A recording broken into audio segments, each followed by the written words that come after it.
Good day. Thank you for joining us for the next webinar in our chromatography series. Today's webinar is going to be on sample preparation and specifically understanding the importance of sample preparation for the analysis of biological samples. Just a few reminders before we get started. You can ask questions during the webinar. Those can be typed into the webinar, the GoToMeeting widget. And I'm lucky enough to be joined by Matt James, who is a senior research scientist from our R&D team, who will be answering those live throughout the presentation. And then if we have time at the end, we'll look to answer any further questions. If we don't have time at the end, we will of course come back to you and make sure all of those questions are answered by email. So, as I say, I'm lucky to be joined by Matt James today, but the presentation is also going to be given by Tony Edge. He is the R&D manager at Avantor Sciences. He heads a team of specialist scientists in manufacturing and developing next generation stationary phases for HPLC. He's worked in both manufacturing and also industry, having periods of employment at LGC and also AstraZeneca, as well as Thermo Fisher Scientific, and more recently, Agilent Technologies. In 2008, he was fortunate enough to be awarded the Desti Memorial Lecture for his contributions to innovating separation science. And in the same year, he also won a Clinical Excellence Award from AstraZeneca. He's currently the president of the UK Chromatographic Society and also the chair of the Permanent Scientific Committee for the ISC, as well as being chair for the next ISC meeting, which is due to be held in Liverpool in 2024. So take it away, please, Tony.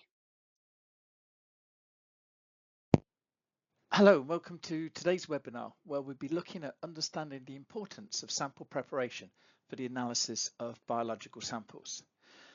The work that's presented today is a joint collaboration between myself and my colleagues at Avantor, including Colin Pipe, David Dunthorne and Matt James. So what are we going to talk about? We're going to initially have a look at why we need sample preparation and some of the challenges associated with complex samples, different types of matrices that can cause us problems in terms of the direct analysis. From there, we'll move on to some method development and some general strategies associated with method development in protein precipitation, supported liquid extraction and solid phase extraction. And then from there, we'll move on to how to troubleshoot the methods. And then finally, we'll have a look at a real-life application of sample prep applied to the analysis of some metabolomic samples derived from a fecal material used in the conservation of endangered species. Sample preparation is a process by which we can convert a pretty complex sample, such as blood, plasma, food, etc., to a form that would be suitable for analysis on a chromatographic system in this scenario. It has significant advantages. It reduces the matrix components and also matrix interferences. This allows us to get better sensitivity, improves the instrumentation and column lifetime, and because it's a less complex sample, means that we can now do faster analysis. We've got less things to separate. This really is being driven by a variety of different industries to try and reduce the analysis time and therefore to think about how we can apply sample preparation in a manner that is going to be beneficial to these different industries. So the demand is coming from bioanalytical laboratories, clinical forensics, toxicology, drug discovery labs, for example, where there is an increasing number of samples due to the way that we live our lives. We all want to be healthier, better, and as a consequence, we need to do more analysis. And this, in turn, requires a fast, simple sample prep strategy. There are many different approaches to sample preparation, but the three that I'm going to focus on today will be protein precipitation, This is where we take typically a biological sample that comprises of a matrix that has a lot of proteins in, and then we look to denature the proteins, forming a precipitate, and that denaturing process is performed using a chaotropic reagent such as acetonitrile or indeed an organic acid. The next technique that we'll look at is supported liquid extraction, and this is a modified form of liquid-liquid extraction where we use a large surface area substrate such as diatomaceous itself or silica that improves that surface area that allows for good mass transfer between the two immiscible solvents. It's ideally suited for high log P, high log partition compounds, not so well suited for more polar compounds. And then the final one I want to look at is looking at SPE phases, solid phase extraction phases. Here, a wide variety of different chemistries are used in order to selectively extract the compound of interest. And we'll go through in some detail how we can develop methods for this and how we go about choosing the correct stationary phase. This chromatogram, supplied by an ex-colleague of mine, Ian Wilson, really does highlight the challenges associated with complex sample analysis. So this is an LCMS chromatogram of mouse urine, and as you can see, there are hundreds of peaks that we can see even in this little trace of 7 minutes. You could imagine that each of these peaks could be one or more different type of compounds in there. Chromatographically resolving these is near on impossible, I would suggest. And so we use mass spectrometry to isolate individual compounds. However, co-eluting components, and there are clearly many in this chromatogram, will have interferences in that ionization process prior to those components going into the mass spectrometry. So we need good chromatography, but we also need good sample preparation. But these aren't the only challenges associated with bioanalytical samples. There are also challenges associated with solubility, having the right type of solvent that the compound and indeed the sample can be dissolved into. Adsorption, the compound can stick to various parts, components of the analytical workflow, such as syringes, such as glass vials, plastic components, etc. Also protein binding. If our compound binds very strongly to the protein, then how will we be able to effectively quantitate the concentration within the biological system? Recovery, it's quite often that we don't get 100% recovery from our workflow. So where is the compound going? Are we losing it because of manual manipulation, or are there other issues? Ion suppression, enhancement, or isobaric interference again is another issue that is associated with the challenges when analysing biological samples. In particular, these are associated with the use of mass spectrometry, which has now become ubiquitous within the field of bioanalysis. Carryover tends to be an issue associated with large dynamic ranges, and within a bioanalytical laboratory, it's not uncommon to have a large analytical range that covers for all eventualities in terms of what the sample concentration may be for a particular analyte.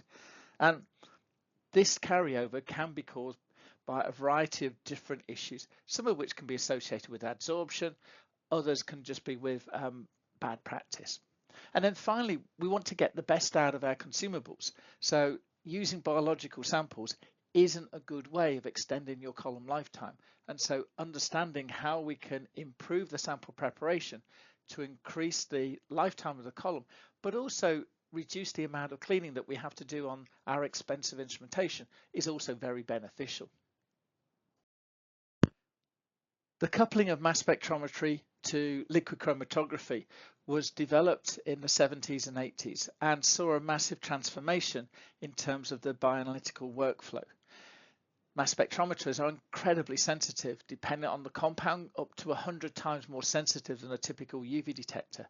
They can also be highly selective, so they can tune out specific compounds. They can be very specific, so it means that they can detect compounds even when co-eluting species are present.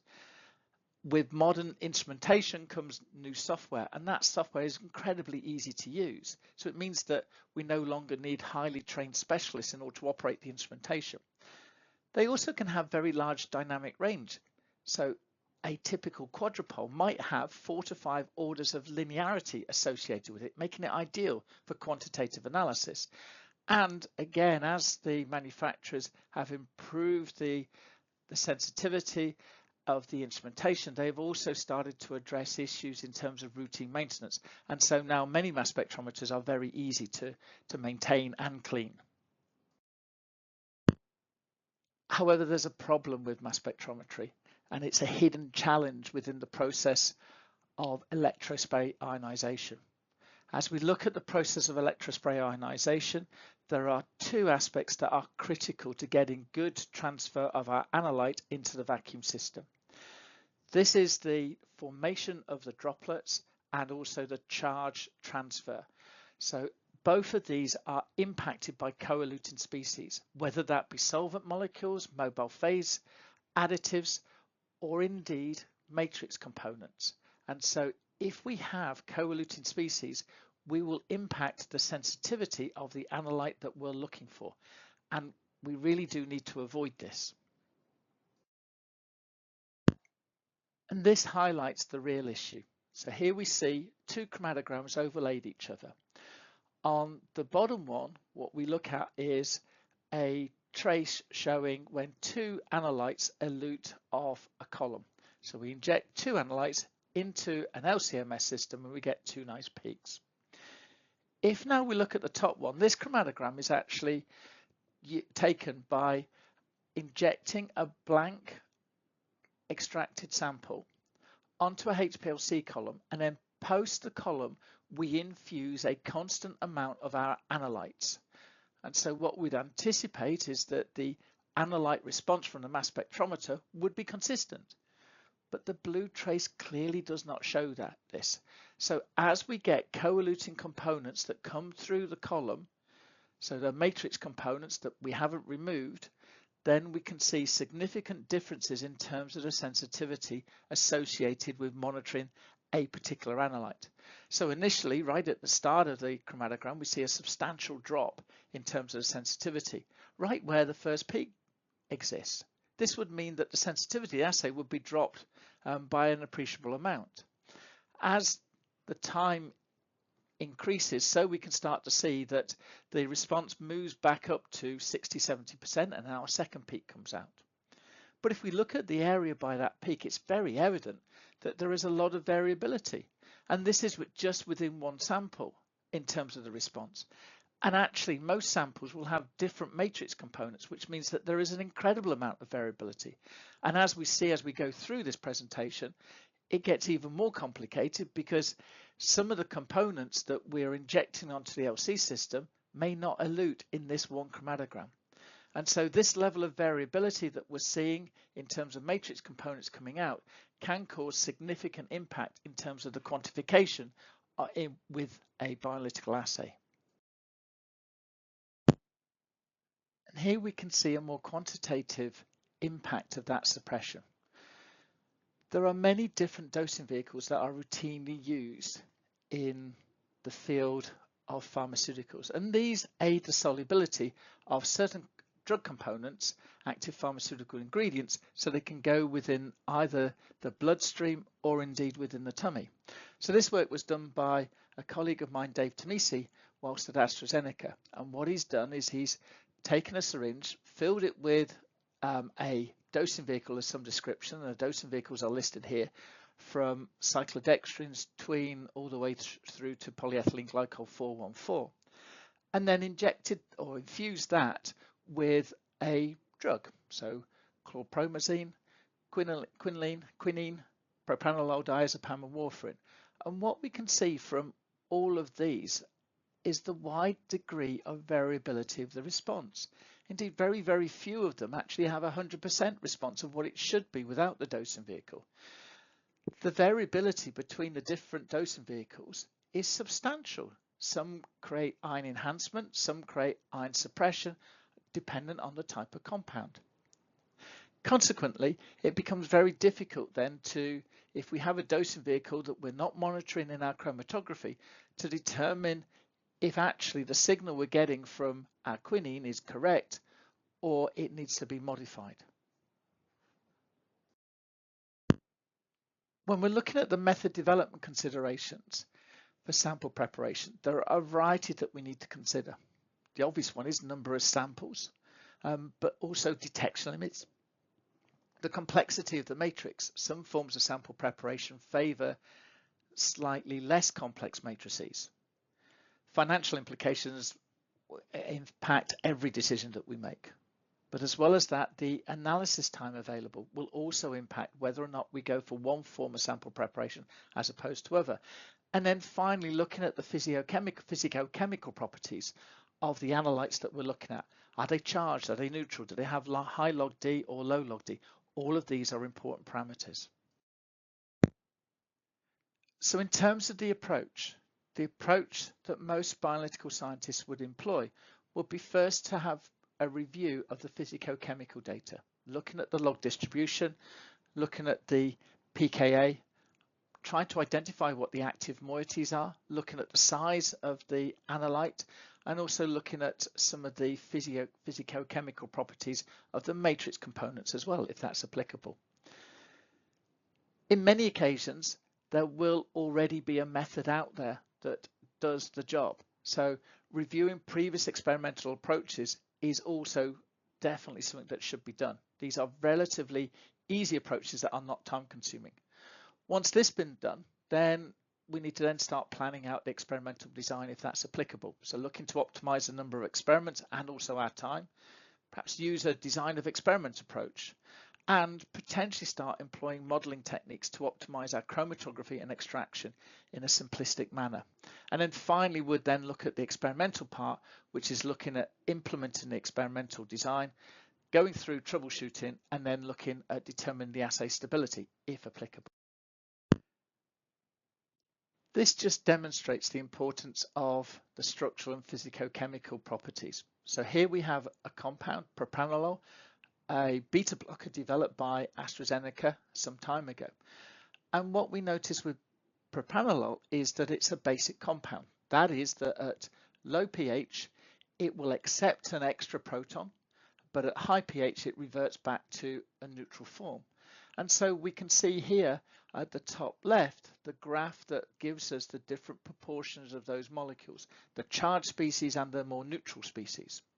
This allows us to start to design some of the chromatography. If I know the charge state of the molecule, I'll have a good indication of what the log distribution factor is. And this will tell me whether or not I should be using reverse phase or Hillick. So typically, if I'm using reverse phase, I want log D above 0. If I'm using Hillick, I might want a log D below 1, etc. It also helps in terms of the extraction. So with propranolol, there is a charged compound on there, so I can use ion exchange. If there wasn't a charged compound, I'd perhaps only be using hydrophobic solid phase extraction. If the log D is high, then supported liquid extraction might be a favourable approach. If, however, the compound looks quite complicated, perhaps a simple sample preparation technique like protein crash might be applicable as well.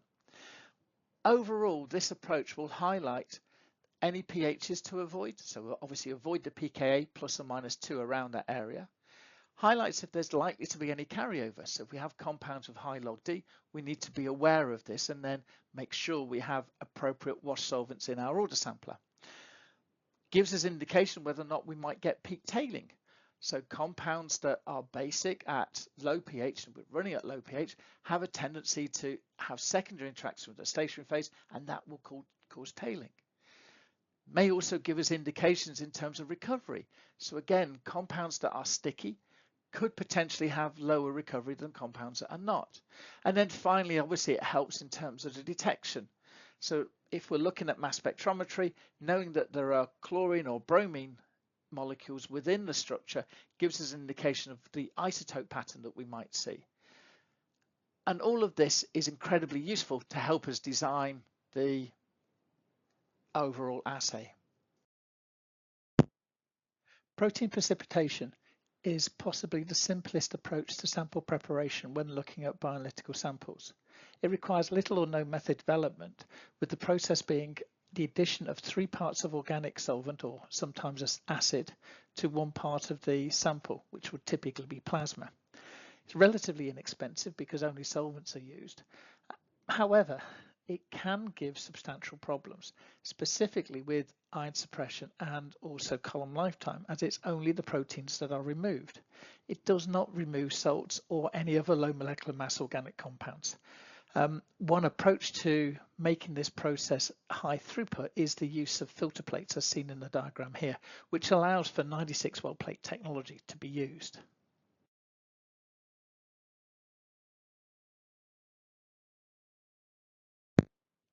And these are some typical type of results that you might anticipate when dealing with a protein crash assay.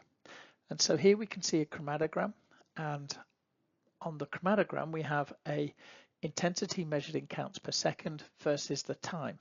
We have two peaks, the parent compound, which in this case is fluticasone propionate, and then also the deuterated D5, in this case internal standard. The method, as you can see listed on the right hand side, is relatively trivial.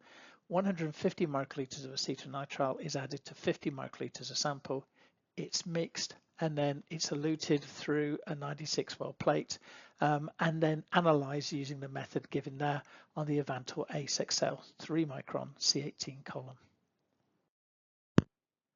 Another approach which can also be employed is the use of supported liquid extraction, or SLE.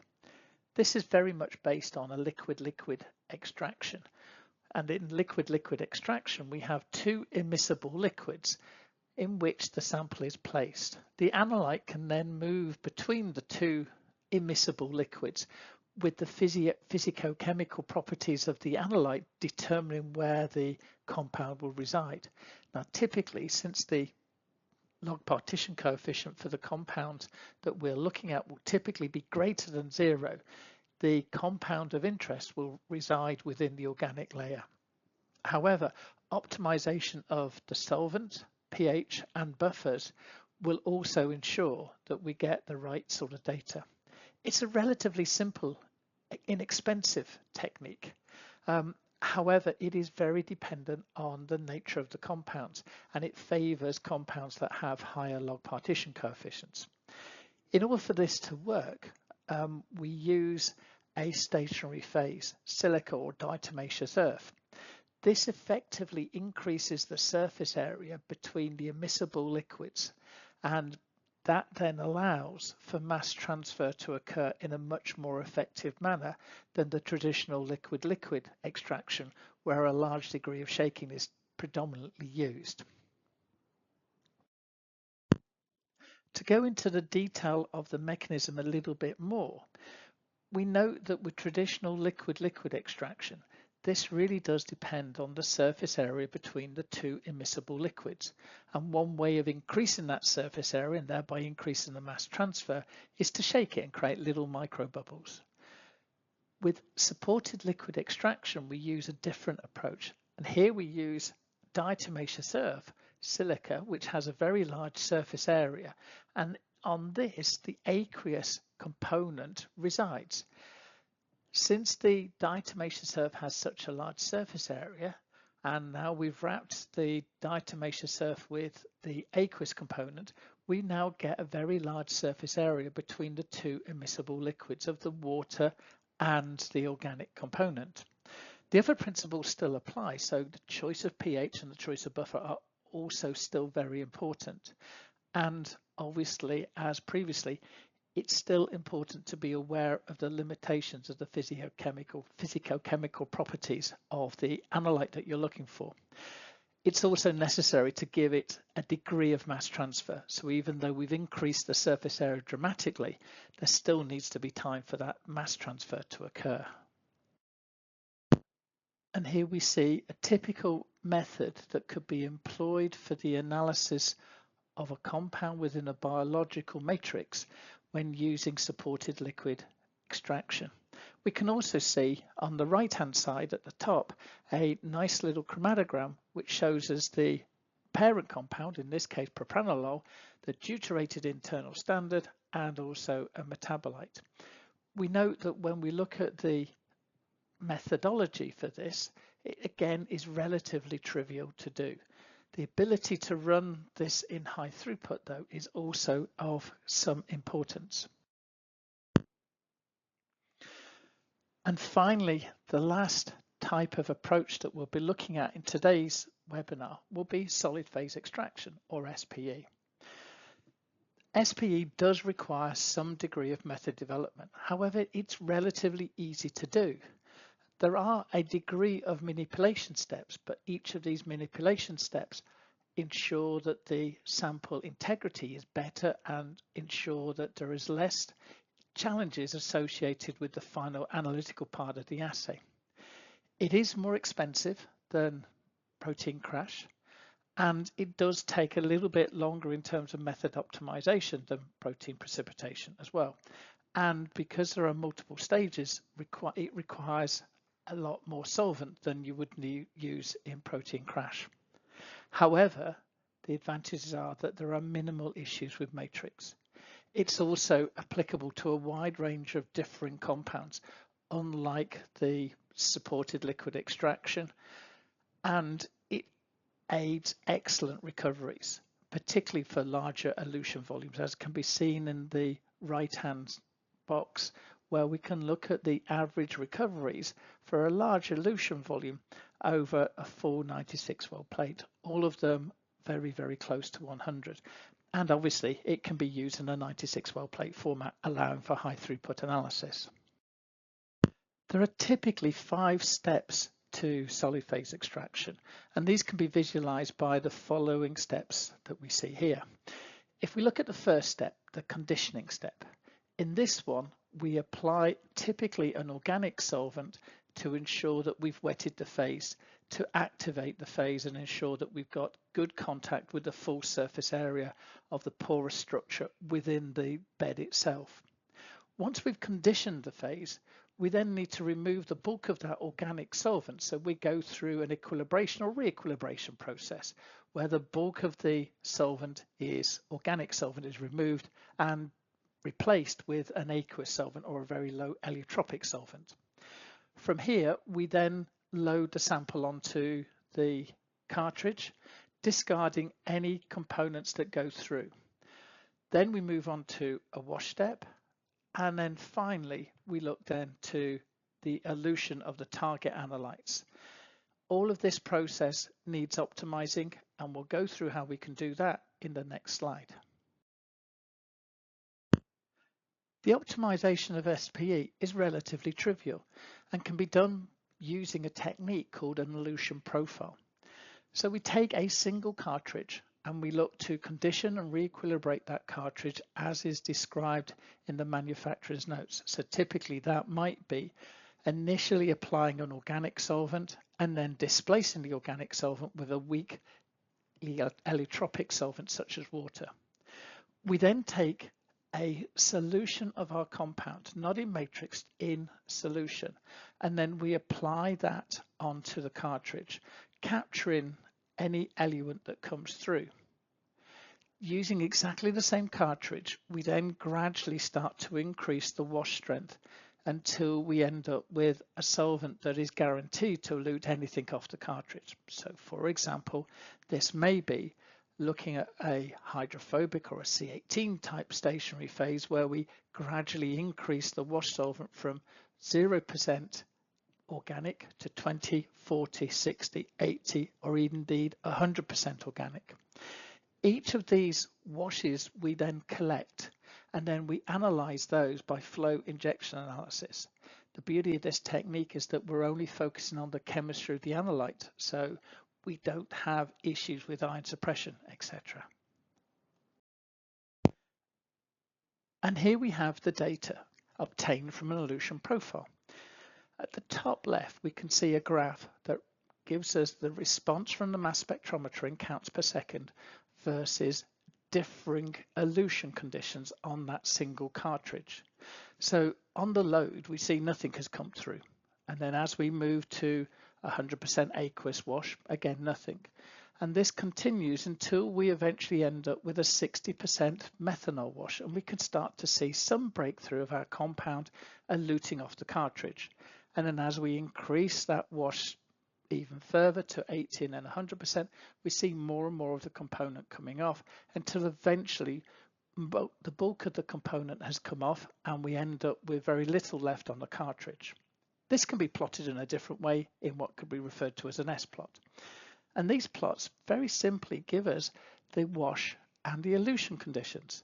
So the wash condition is the highest amount of organic solvent, in this case, that we could use without eluting the compound. So in this case, it would be 40% methanol. In terms of the elution, we can see here that the bulk of the components come off in 100%, but actually it may well be worthwhile not just doing one wash of 100%, but perhaps two washes, as there is a bit of a tail associated with that elution. On the slide, you'll see that we've used high pH wash solvents, but it's always worthwhile investigating the use of different pHs, as optimization of the matrix removal can be part of that process. So we've looked at optimizing the wash solvent, but how do we go about optimizing the sorbent? Well, for this, we need to go back to some chemistry and get a better understanding of the different types of sorbent, but also the different types of chemistries that they offer. So within the range of SPE sorbents, there are ionic interactions, so ion exchange cartridges. There are also polar interactions and also non-polar interactions. The stronger retention will be offered by ion exchange since it has a stronger interaction energy. And so for bases, we would use cations, and for acids, we would use anions. Understanding the differences between a weak and strong can be very important in terms of optimizing the matrix removal, but also optimizing the retention. And if we really want to get the best out of our SPE, then combination of interactions really does provide the best for selectivity. So we've talked at quite a high level about the different types of interactions, but let's now go through in a little bit more detail on what that actually means when we're looking at the chemical structure. So when we talk about nonpolar interactions, there are a wide variety of different types of nonpolar interactions. These start off with an induced dipole. So this is where a dipole comes in the presence of an organic molecule and induces a dipole in it. And so we can see this within the figure. As well as this, we can get what's referred to as an instantaneous dipole-induced dipole, also known as London dispersive forces or a hydrophobic interaction. And this is where momentarily two molecules come together and they induce a dipole. We can also have permanent dipoles, which again will give us different types of interaction in terms of the strength, but also will relate to different types of molecules. In this example, we have the permanent dipole associated with the molecule iodine chloride. And here we can see that those permanent dipoles actually create an attractive force for another iodine chloride molecule. These forces tend to be weaker than hydrogen bonding, but stronger than the dispersion forces that I mentioned previously. And then we also have induced dipole interactions. So this is where we have a molecule that comes in the presence of an electron cloud, for example, in an aromatic structure, and it induces a dipole within that structure. So here we can see in terms of the aromaticity, we have a slightly negative charge on the aromatic ring and then a slightly positive charge on the other side. And this is because it's in the presence of a positive quaternary ammonium salt. And then finally, two more interactions that we can look at when dealing with non-polar interactions. The first is hydrogen bonding, and we've discussed this briefly. And this is where we have a proton and it interacts with an electronegative group. So in this example, we have a nitrile interacting with an alcohol group, and we can see that that proton has a very large positive charge on it, which affects that a nitrile group, thereby giving a much stronger interaction. So it's stronger than a standard dipole-dipole interaction. And then finally, another interaction to consider on our non-polar zoo of interactions is the pi-pi interaction. This is where we have two pi rings that are stacked, and those overlapping pi orbitals exist to create a stronger bond.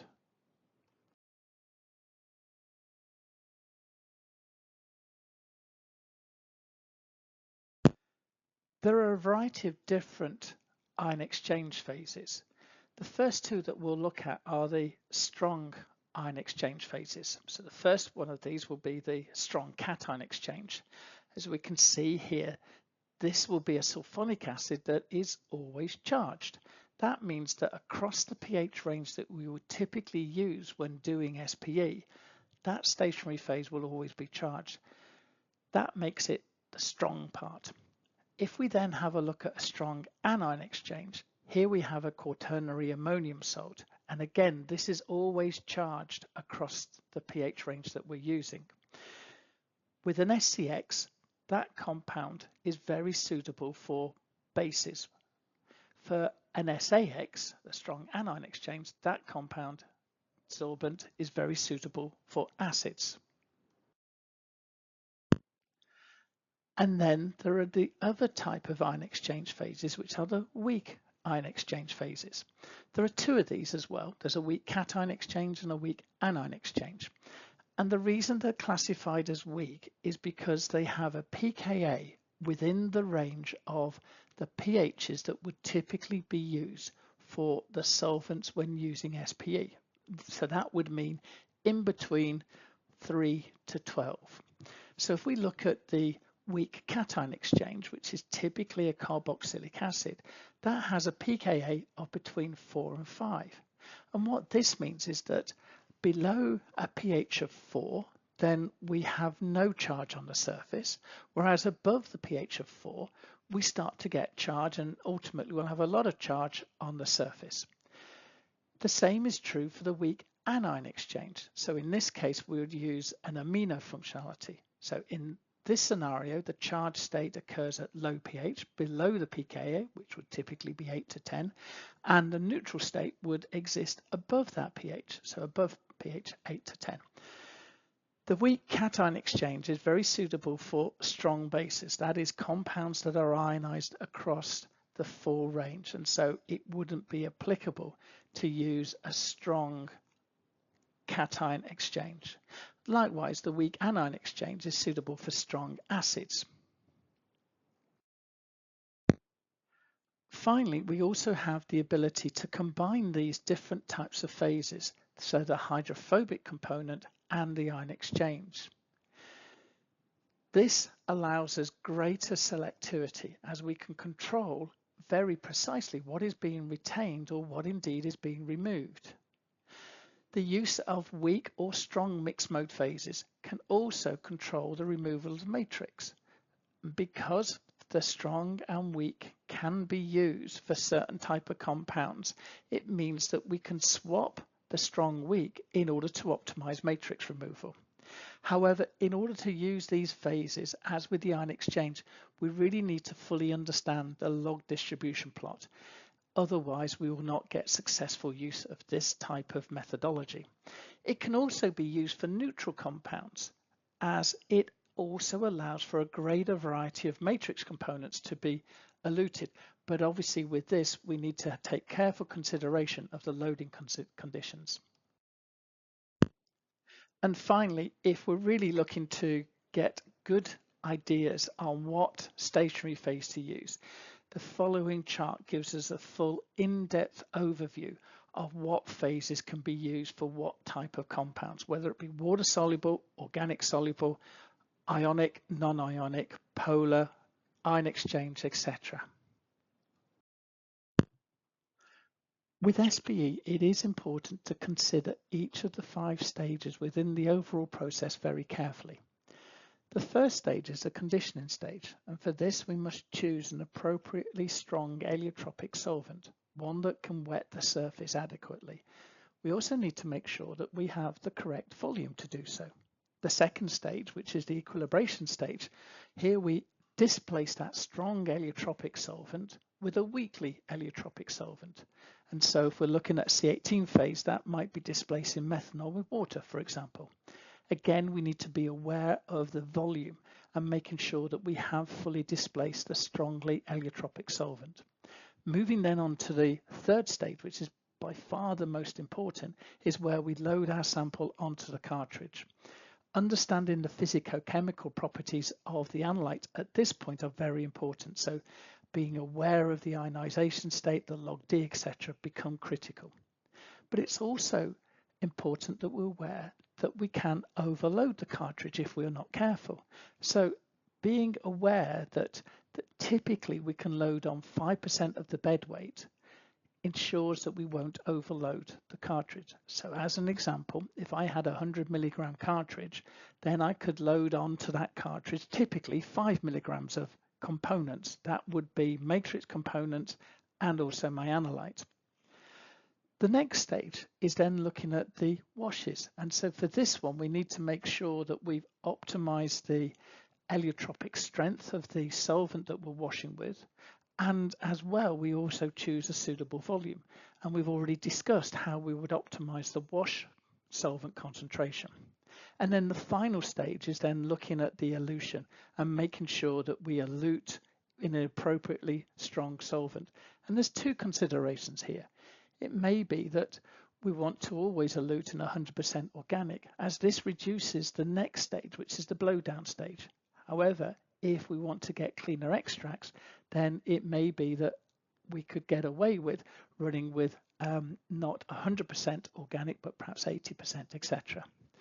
Equally, it's a suitable volume is also required, and this can also include multiple volumes. So multiple volumes which will ensure that we remove more of the component from the cartridge. And as previously, here we have an example of the data that it can be obtained. So in this case, we're looking at carbamazepine and the internal standard carbamazepine D8. What we can see is some nice chromatography obtained on the bottom left, where we can see the intensity versus time and a peak eluting just before 2 minutes. If we then have a look at the accuracy and precision of the assay, we can see that we get excellent accuracy and precision across the range and also very good linearity. On the next few slides, I want to go through the differences that you get in terms of the data when looking at two different sample preparation techniques, SPE and protein precipitation. I won't go through in detail the methodology of these, but just to be aware that we have SPE, which we know gives cleaner extracts, and protein precipitation, which is good at removing proteins, but little else.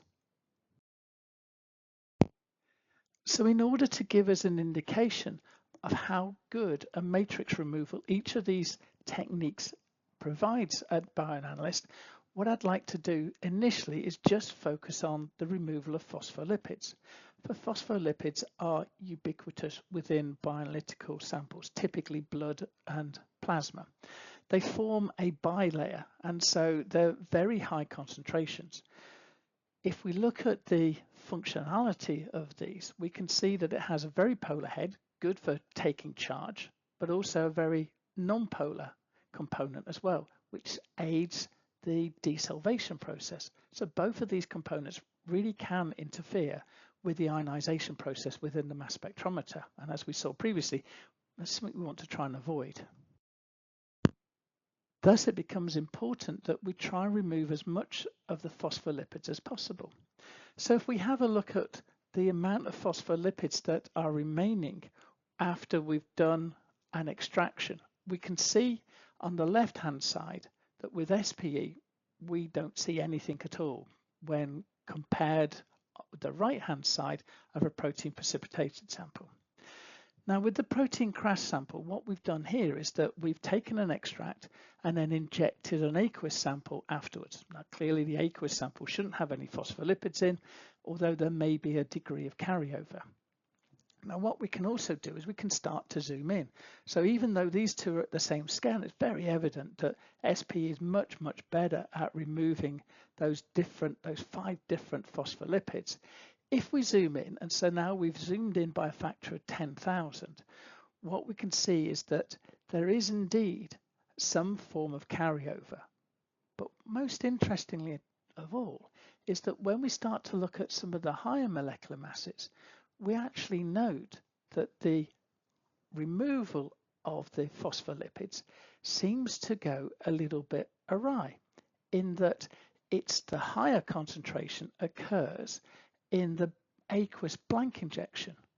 And what this is telling us is that actually we haven't got our chromatography sorted for the phospholipids. The phospholipids are very nonpolar, and so in this scenario, the heavier molecular mass phospholipids, which are more nonpolar, actually require 2 injections to elute from the column. Clearly, this is going to present substantial problems if we have phospholipids present in our samples. It makes the sample analysis very, very complicated indeed, realizing that we've got samples coming from the first and second injection. We can also look at what happens when we inject one extract onto the LCMS system and then follow it by a series of blanks. And so if we look at the SPE and the protein crash, the top right and the bottom left, we can see initially that it looks like the protein crash actually gives us reasonable data. But then actually, if we put them on the same scale, now we start to see the issue that we have. There are substantially more components coming through with the protein crash at much, much higher concentrations than we're getting on the SPE. Clearly, SPE provides us with much cleaner extracts, which will give us less problems when we're looking at ion suppression.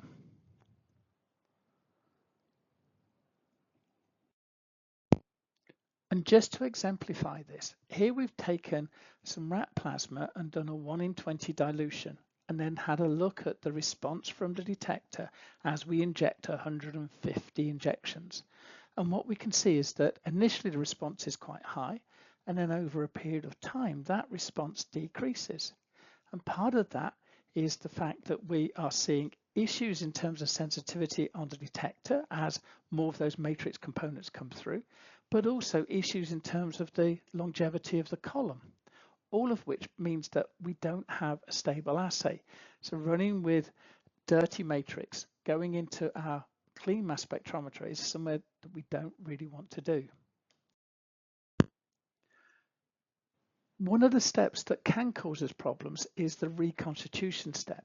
And here we have an example where we've reconstituted in 2 different solvents, and we can see that reconstituting in either 25% acetonitrile or 75% acetonitrile changes the linearity response of the mass spectrometer. And so in this case, we find that in 25%, the compound isn't fully solubilized, and as a consequence, we end up with a quadratic response. However, when we run to 75%, we can see that actually we get full solubility and we get a nice linear calibration line. Another challenge associated with bioanalytical assays is the large dynamic range, and this results in potential carryover issues. If we have a dynamic range of 1 to 1,000, it means that that has to be almost 0 carryover. And so if we're looking at what causes carryover, this is where our analyte compound gets stuck in one of the components of the LC. Typically this will be in the order sampler, and so increasing the number of washes or changing the wash to a more appropriate solvent will reduce the amount of carryover coming from the order sampler. And typically we can use the physicochemical properties of the analyte in order to choose the appropriate wash solvent. So for compounds which are high log D, we may want to use more high log D wash solvents. It can also come from the valve, and so increasing the valve switching or looking at different solvents to flush the valve can also aid there. And finally, it can also come from the column itself. And for this scenario, we need to look at ways in which we can clean the column. And here we've got a very nice example of what happens when we're looking at carryover coming from the column. And so in this scenario, we've injected a high standard and then a subsequent blank, and we can clearly see that the subsequent blank is a reasonable proportion of that high standard. And if I compare that carryover from the subsequent blank with the LLOQ, I can see I've got a problem with my assay. In terms of what had happened in this scenario is that as we investigated the structure of the compound, it was very evident that we'd not considered the fact that this compound was a base, and therefore if we're looking at washing with organic solvents, we need to modify the pH accordingly.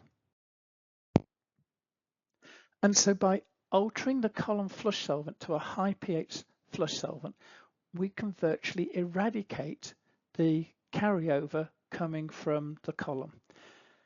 In this case, we were using codeine as a basic compound at high pH, and because we were flushing at high pH, it meant that the codeine was in a neutral state, and consequently, the use of organic solvents would begin to flush it off.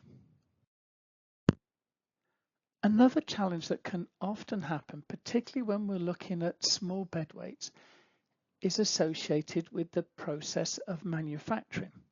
And so when cartridges or deep well plates are filled with the substrate, oftentimes that substrate may not be packed effectively, resulting in channeling, or indeed if the frit isn't put in properly, we may result in voiding. And then with the smaller bed masses, it's not always possible to accurately weigh out that bed mass every time. And so we can get differences in the bed weight.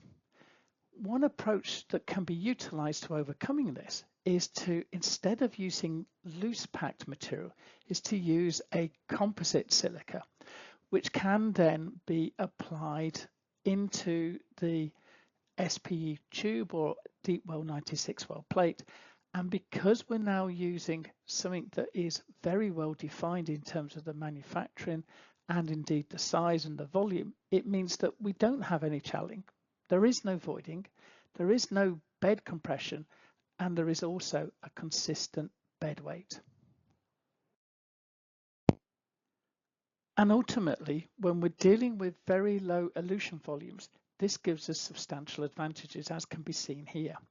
What we have here is comparing a loose packed versus a composite material at very low elution volumes. And we can see that running with the composite, we can elute down to 40 microliters and still get very good recoveries in excess of 90%, whereas we get complete failure when we're looking at the loose packed scenario.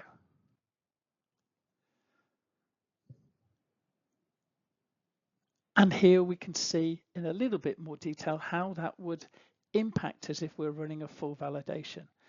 Clearly, in this case, it'd be much better to run with a composite running with the lower elution volumes.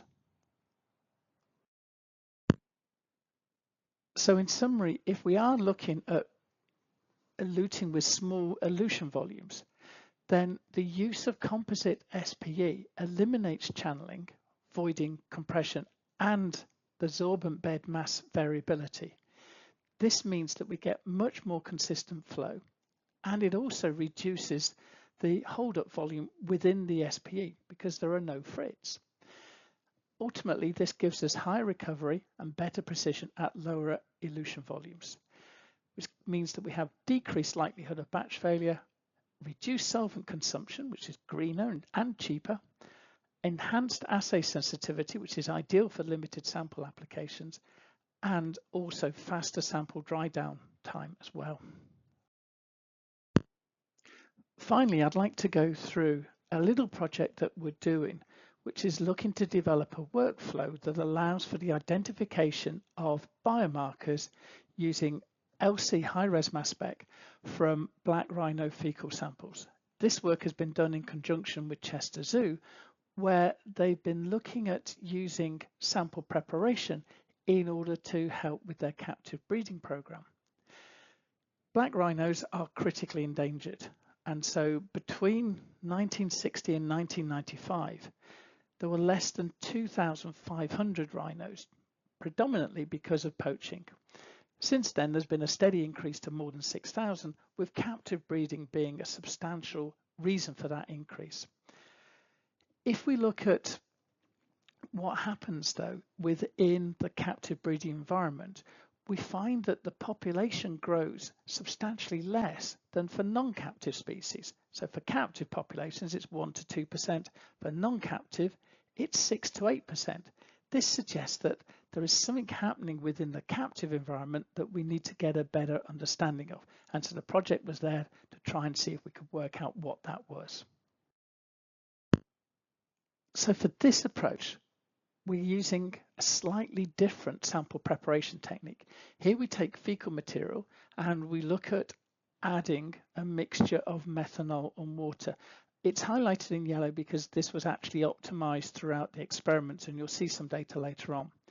There is then a fairly convoluted process by which we take that fecal material, take the solvent extract from it, and eventually end up with something that we can inject onto either an LC-UV or an LC high-res mass spec. And this is what we get. So if we're just looking at the LC-UV, here we can see that when we extract with methanol or acetonitrile, we get different traces. And clearly it looks as though the methanol gives us more peaks than the acetonitrile. Now in this scenario, we're looking to try and find some metabolites of stress. So the more peaks that we have, the better the chance is that we'll actually be able to find those stress biomarkers. So in this case, we're actually looking for more peaks, not less peaks. So in this scenario, we're looking at for methanol. We can also see that there is a difference between male and female, which we'd anticipate, but we'll come on to this a little bit later on. When we're looking at these type of untargeted sample analysis, metabolomics, it's important that we reach a steady state with the system. And this just gives us an example of what happens if we don't reach a steady state. So in this scenario, we've looked at taking a QC sample, and a QC sample is made up of all of the samples that we've got mixed together and then repeatedly injected. And we can see that over the first 20 injections, there is a degree of drift, which means that if I'm trying to analyze the first and fifth sample, the instrument will give me greater variability than the samples itself, which clearly I don't want. However, as we look into the detail of this, we can see that by the 10th and 20th sample, actually the system has settled down. So in this scenario, we'll look to use 10 column volumes, 10 injections, so I say, in order to condition the column. However, it's not just the sample preparation that we need to be considerate of. So in this scenario, we're looking at one male and 3 different samples, and the samples have been collected and stored slightly differently. And what we can see is that there are differences between them. So although the sample preparation is important, it's also important that the initial sample is good as well. And so ensuring that we collect the sample as soon as possible and then store it, in this case, we really need to store it at -80, would be the appropriate way to do things. So it's not just about good sample preparation, it's also about good sample collection as well. And that finishes today's webinar. I hope you've enjoyed it, and we've gone through a whistle-stop tour on introduction to sample preparation, all the way through the different forms that can be applied to a bioanalytical sample, and then finally looking at how that sample preparation can be applied in the field of metabolomics to help endangered species. Thank you.